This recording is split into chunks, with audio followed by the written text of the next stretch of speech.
这是浪客剑心中最惊艳的一刀。曾经的刽子手拔刀斋竟败给了一个后辈，缩地身法加持下的天剑破灭了拔刀斋的不败神，甚至连兵器也被斩断。据说绣春刀中的倭刀术灵感便是来源于此。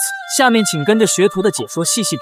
这个长相酷似周深的少年，正是人称天剑的宗次郎。如今他再一次挡住了剑心的去路，可他不知道的是，如今的剑心早已今非昔比。在二人的初次对决中，剑心那把被斩断的刀只是残次品，如今他已寻得逆刃刀真打。这是一把由名将新井赤空所铸的内弧刀，是专门用来赎罪的。而此次宗次郎所使的是名刀菊意文字，据说此刀真有其历史原型，曾是新选组冲田总司的爱刀。宗次郎单脚连跳，这并非得了脚气，而是其将要御使缩地的前兆，可将脚力与自身轻盈体质结合起来，瞬间加速至最高速度，比剑心的飞天身法还要快。宗次郎率先出手，他越步前冲，挥刀斜斩而来，剑心以砍对砍，并以斜上斩回击。宗次郎后撤闪避，剑心立刻跟上，以右手高劈斩，在其左闪之时，横斩紧随其后，但被宗次郎拧腰避开。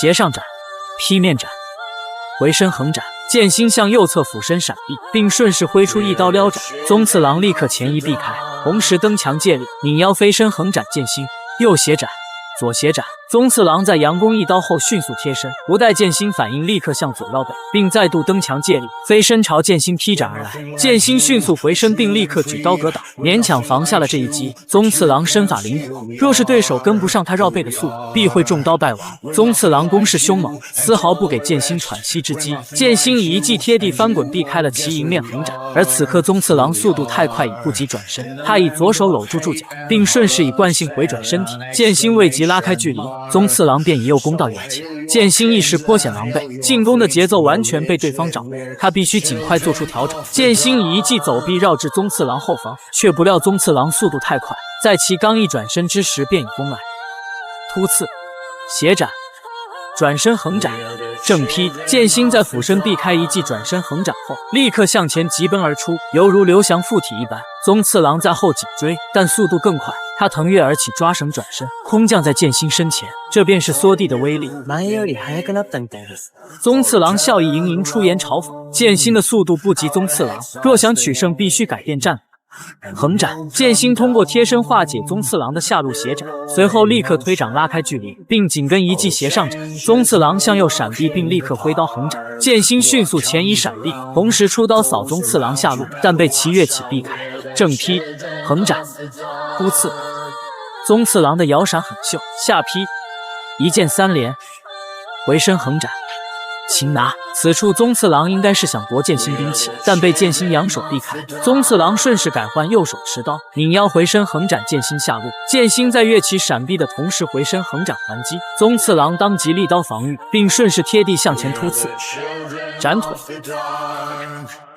卷剑、擒拿、压刀。在贴地缠斗的状态下，宗次郎无法发挥速度优势，剑心抓住机会压制宗次郎的起身，同时故意降低自身重心引诱其攻击。在横刀挡下一记劈斩后，剑心立刻出腿绊宗次郎小腿，以扰乱其平衡。在宗次郎踉跄起身之际，立刻挥刀斩腿。宗次郎当时吃痛倒退，逆刃刀与钝器无异，这一击之下，想必对手已然断筋。宗次郎大胆不慎，他再度挥刀攻来，但速度明显变慢。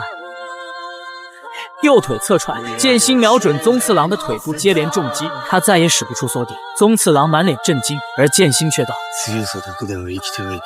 这再一次击溃了宗次郎的心理防线。他身世悲惨，始终坚信丛林法则，认为弱者不配生存。但如今他不仅被剑心击败，就连深信不疑的道也被剑心否定。宗次郎挣扎着再度攻来，但已成强弩之末。名刀菊意文字被剑心的逆刃刀斩为两截。正所谓礼尚往来，胜负已分。这位天才剑客竟被剑心打到怀疑人生。学徒以为二人初次交手时，剑心之所以败，一是因为剑心轻敌，他吃了不清楚宗次郎武功路数的亏；二则是因为当时所使的兵器质量较差。而这次对决，剑心已是知己知彼，同时他的兵器也换成了逆刃刀真打，加之竹林悟道后剑心武艺精进，以及曾经千人斩的老辣灵迪经验，专门攻击宗次郎腿部，破去了其缩地身法。宗次郎失了速度，自然不是对手。在学徒看来，宗次郎所深信的弱肉强食，于现实生活而言，不就是功利心吗？无论是工作还是生活，功力心无穷无尽。当我们放慢脚步，学会享受人生，当会是另一番风景。宗次郎的败果，志志雄早有预料。这个烈火中重生的最强反派，手持无限刃，以攻后剑心多时。